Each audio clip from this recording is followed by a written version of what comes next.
There are two main goals when restoring an old steel frame: preventing and mitigating rust, and of course, making it shiny again. I'm restoring this 1992 GT Avalanche chromoly frame, and I couldn't have done it without these 4 products. In this video, I'm going to share those 4 essential products with you and show you how I restore and protect a steel frame. First, we're going to start with WD-40. I already cleaned the frame pretty good with some Muck Off bike cleaner, and that's basically your kind of bike wash that you would use to regularly wash your bike. And it got it to a pretty clean state, but this WD-40 is going to get all the rest of the gunk off, all the stuff that's really stuck on there, and it's also going to help me get off some of the stickers that I don't want on here anymore. And then we're also going to clean out the bottom bracket because there is a little bit of rust down there as well that we're going to try to scrub off with the WD-40.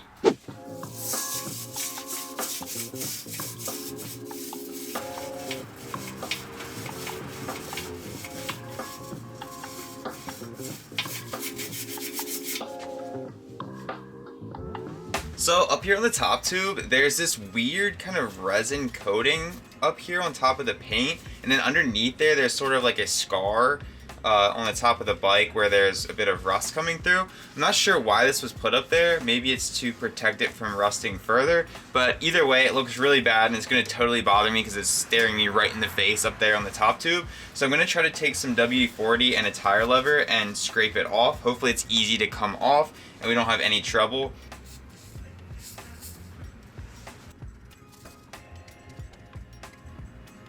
Got like a little piece of it off there. Even if we can get it off of just where the white is, it's not too bad over where like the black kind of splotch is. It's not as noticeable at least. Yeah, it's coming off. Not easily, but it's coming off.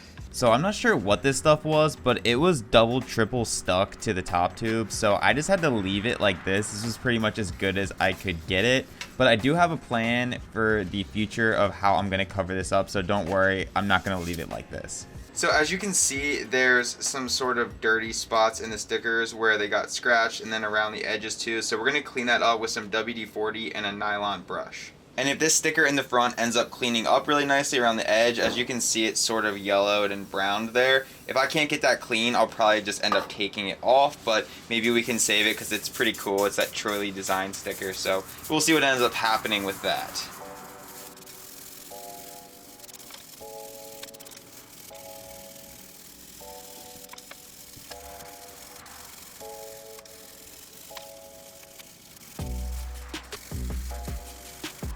That one cleaned up pretty nice.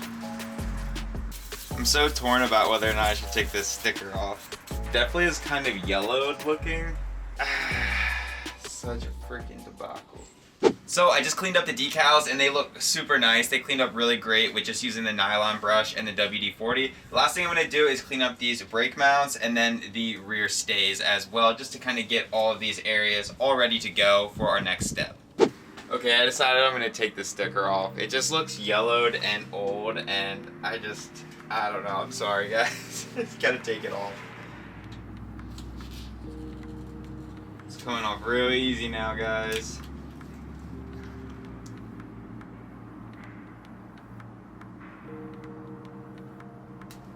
Bro, so sick. Now I can reuse the sticker. And it perfectly preserved this head badge here, which is super cool too. Now that just is literally in mint condition, so that's pretty cool. I'm glad I took it off, honestly. I had to do it. I'm sorry. Alright, so now that we wiped off all the WD-40 and got it cleaned up with a rag, the next thing we're going to do is take some of this T9 and we're going to spray it inside of the frame. And what this is going to do is basically, if any moisture gets inside of the frame, this is going to block it from causing rust inside the frame. And this is a pretty essential part of any steel frame restoration because it's just going to make the bike last a lot longer and protect the bits that you can't see, which is the inside of the bike. So we're just going to spray it inside and we're going to kind of move it all around, get it all flowing inside of there, get the juices flowing, as they say. And it's going to protect the inside of the bike and make this thing last for a really long time. Just want to get it in this hole here. Spray it down the chainstays. And be careful, definitely have to do this outside because as you can see, this is going absolutely everywhere. Once you get it pretty much dripping inside of the frame, you're going to want to just move it around to kind of get it swished through all of these spots inside of the frame. Now it might be nearly impossible to get every little surface inside of there, but you want to do as good of a job as possible. Alright, I'd say that's pretty well worked through the frame at this point. I don't see any more dripping out of it anywhere. Okay, so now we're gonna spray some rust converter into the top of the lid, and we're gonna paint it on some of these rusted spots here that you can see through the paint. I'm gonna actually probably just try to cover over some of these spots too where it's kind of yellowed because I wasn't able to get it off anymore. So hopefully that kind of disguises it a little bit. We'll just have to see how it looks. If it looks absolutely horrendous, maybe we'll have to do something else in the future, maybe paint over it or something, but that's the best I was able to really get that spot. So it's very runny.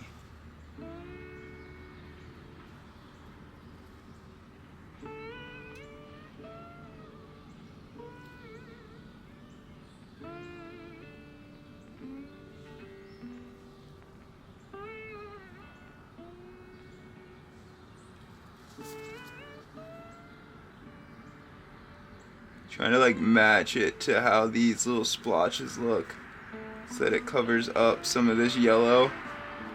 Alright, I'd say it looks pretty good. Let's hit a couple other spots. So we have some not quite rusted spots, but spots where the paint is showing through. So we're just going to touch it up with that, and it's going to kind of blend in again with this sort of black scheme. So luckily this isn't like a perfectly pearly white frame.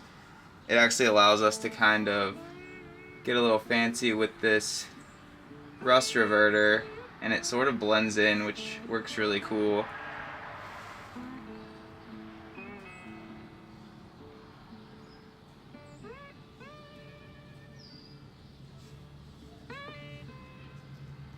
Definitely less is more when doing this because it seems very runny.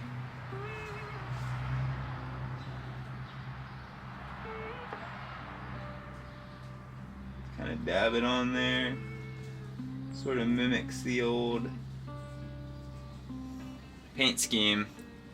This looks pretty cool. Add some organic splotches around it to make it kind of look how the other ones do.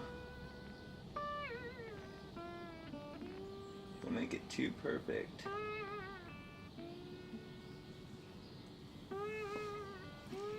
I'd say that blends in there pretty dang good. Alright, that looks pretty good. Alright, so now it's time for the most exciting part of this process. We're going to be using this T-cut to bring this frame back to life. But before we do that, I want to tell you about how this bike came into my life. So it was a Tuesday or Wednesday evening, and I was perusing Facebook Marketplace as I often do, and I stumbled upon a listing for this bike, and it was for sale locally in my area. So I decided to message the guy and ask if it was still available and when I could pick it up. There seemed like there was a lot of interest in this bike, so I knew I wanted to kind of jump on it really quick before somebody else bought it, and it seemed like the guy wanted to sell it to somebody who was actually going to ride it. He said that he hasn't ridden it in like 20 years. This is a bike from 1992, so it's super old, and if it was ridden all of those years, it probably would be in really bad shape. So luckily it was preserved in his garage for all those years. So when I got the bike home, I noticed there was a few problems with it, but nothing too crazy. I actually filmed myself taking the bike completely apart, and I'm going to be making a video about that entire process and also the process of putting it all back together. That will be a future video, so definitely subscribe to the channel so you don't miss that. I'm going to be putting those videos down in the description and at the end of this video too, so there's no way that you can miss them. And while I have you, go down and hit the like button real quick and leave me a comment on what you think I should do in the future to this bike. If there's any particular style I should go with it, any particular tires, upgrades, any kind of little bits and bobs that I should put on this bike, let me know your thoughts down in the comments, because I really want to build this bike with you guys and kind of take your opinions into consideration moving forward with this build. So without any further words, let's get into putting this T-cut on the frame and seeing how nice we can get this paint to look. So first we're going to test it on a small inconspicuous spot on the bottom of the frame here, just to make sure that it doesn't do more harm than good. What you'll need is one damp cloth. I'm using a microfiber cloth, and then 1 dry cloth. This is going to be what you put it on with, the damp one, and you're going to be taking it off with the dry one. You're only supposed to do a small area at a time, so this will be a really good kind of test spot here. What you want to do is just take the teacup bottle, shake it up pretty good, and then put a little bit on your rag, and then work it around in a circular motion. And then it's going to turn a little bit waxy, and then you're going to want to wipe it off before it dries. So that's why you only kind of do a small area at a time. So by doing a small area at a time too, we'll be able to really easily compare and contrast the spots that we did with the spots we didn't do, and see if the T-cut actually works well or not. So let's go ahead and try it on this small spot here.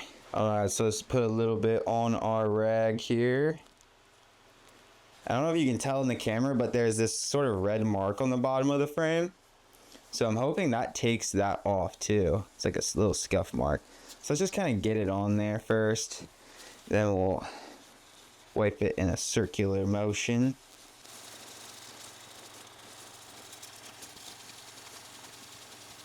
I'm doing this inside, but I have a fan going, blowing out the window too. So just to let you know, you shouldn't be doing this inside your house necessarily. But it's raining outside right now, so I kind of have to.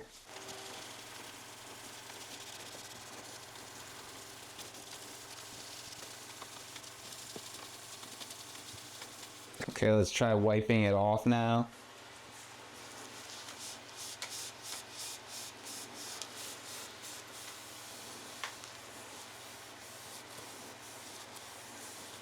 Okay, so I'd say it definitely looks a bit cleaner. It's nothing like too dramatic. Well, actually, when you step back, you can see it's like definitely a little bit more yellowed around this side here. So it definitely looks a little bit more true white. And what this T-cut is doing is taking the smallest microscopic layer of the clear coat off of it. And it's basically getting it down to a layer of the clear coat that has not been exposed to the elements. So in theory, it's still keeping the same clear coat, but just taking the dirty top layer of it off essentially. So that's what allows it to still look shiny, but clean it up a little bit. Okay, so take a look at the difference between this chainstay that I did versus the one I didn't. You can definitely see a difference there. Much shinier, much less yellow. It looks very obviously different. I mean, this one is a little bit more battered down here at the bottom, but besides that, that should clean up really nice and get rid of a lot of that yellowy kind of tint that it has.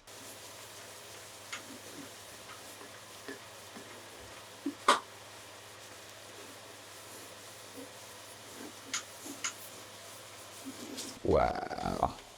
That's looking so good, dude. It's insane. Literally insane. Oh my gosh. It's just gleaming. It's gleaming.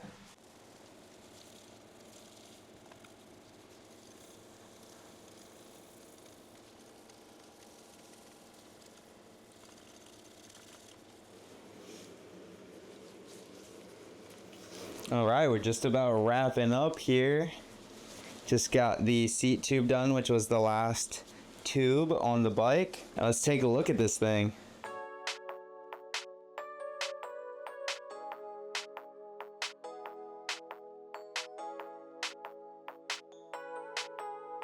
All the products I used are linked in the description if you want to check them out. Drop me a comment on what you want to see done to this bike, and definitely subscribe if you want to see where this build goes. Thanks for watching.